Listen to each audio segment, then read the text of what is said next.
Founded an oil company, a drilling company out in West Texas called Arbusto, which was very, very good at drilling dry holes that nothing came out of. But the question has always been, where did this money come from? Now, his dad was rich. His dad could have done this for him, but his dad didn't do this for him. There's no indication that Daddy wrote a check to start him off in this company.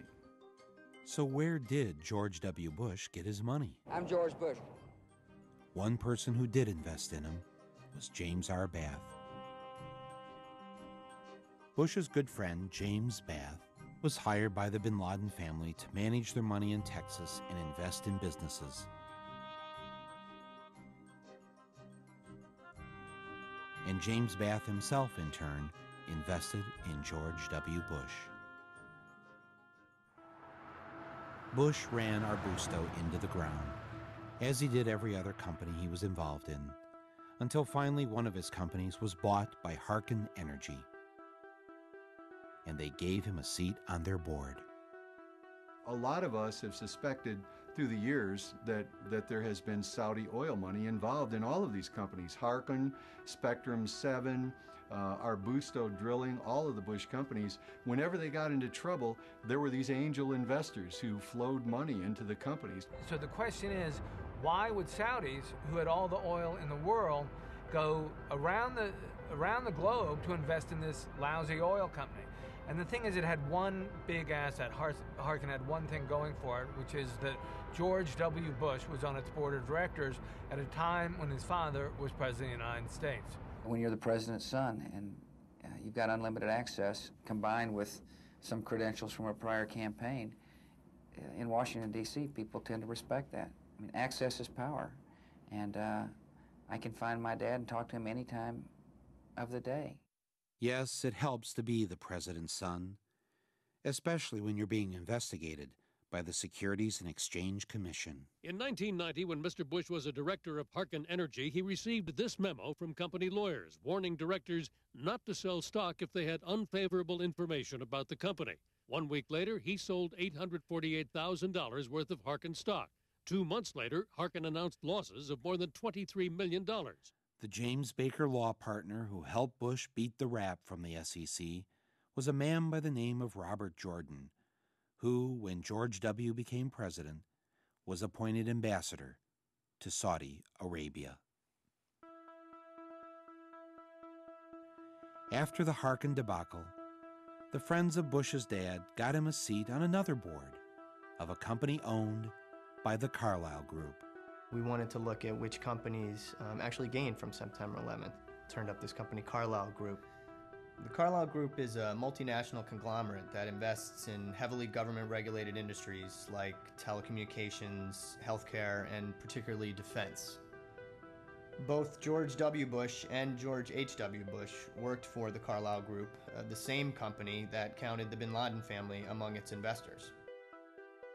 Carlyle Group was holding its annual investor conference on the morning of September 11th in the Ritz-Carlton Hotel in Washington, D.C. At that meeting were all of the Carlyle regulars. James Baker, likely John Major, definitely George H.W. Bush, though he left the morning of September 11th. Shafiq bin Laden, who is Osama bin Laden's half-brother, and was in town to look after his family's investments in the Carlyle Group.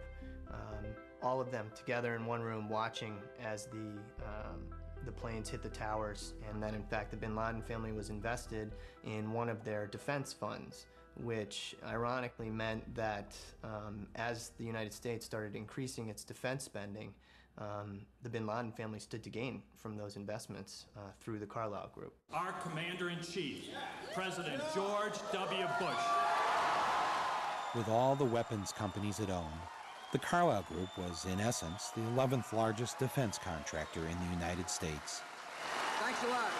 It owned United Defense, makers of the Bradley Armored Fighting Vehicle. September 11th guaranteed that United Defense was going to have a very good year. Just 6 weeks after 9/11, Carlyle filed to take United Defense public, and in December made a one-day profit of $237 million. But sadly, With so much attention focused on the bin Laden family being important Carlyle investors, the bin Ladens eventually had to withdraw. Bush's dad, though, stayed on as senior advisor to Carlyle's Asia board for another 2 years. As unseemly as it seems to know that George H.W. Bush was meeting with the bin Laden family while Osama was a wanted terrorist, well before September 11th. It's very discomforting for Americans to know that. George H.W. Bush is a man who has obviously incredible reach into the White House. He receives daily CIA briefings, which is the right of any ex-president, but very few ex-presidents actually exercise that right. He does.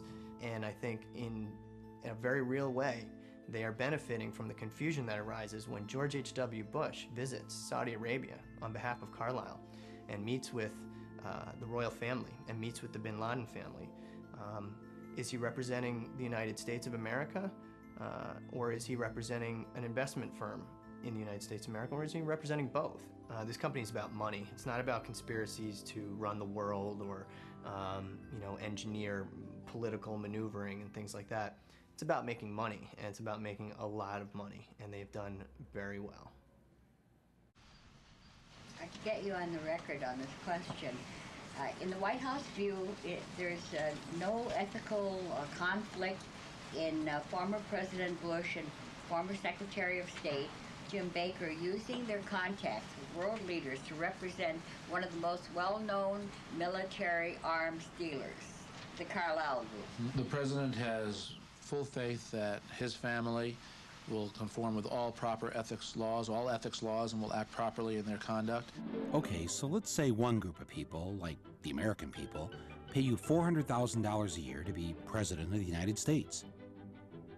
But then another group of people invest in you, your friends, and their related businesses $1.4 billion over a number of years. Who are you going to like? Who's your daddy? Because that's how much the Saudi royals and their associates have given the Bush family. Morning, everybody. Oh, we know their friends. How are you, sir? And their related businesses in the past 3 decades. Seems like a very nice reunion with friends. Is it rude to suggest that when the Bush family wakes up in the morning, they might be thinking about what's best for the Saudis instead of what's best for you or me? Because $1.4 billion just doesn't buy a lot of flights out of the country. It buys a lot of love.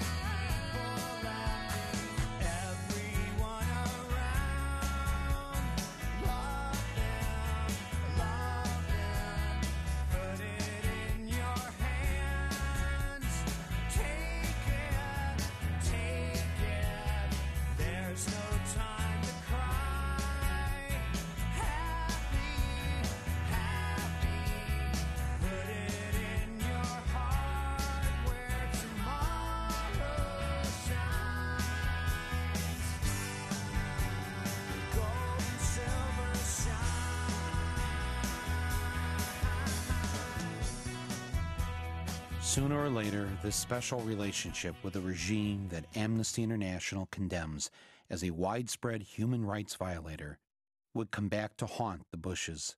Now, after 9/11, it was an embarrassment, and they preferred that no one ask any questions. The investigation should have begun on September 12th. There's no reason why it shouldn't have. 3,000 people were dead, it was a murder, and it should have gotten started immediately. First, Bush tried to stop Congress from setting up its own 9/11 investigation. It's important for us to not reveal how we collect information. That's what the enemy wants, and we're fighting an enemy. When he couldn't stop Congress, he then tried to stop an independent 9/11 commission from being formed. The president's position was a break from history. Independent investigations were launched within days of Pearl Harbor and President Kennedy's assassination. But when Congress did complete its own investigation, the Bush White House censored 28 pages of the report.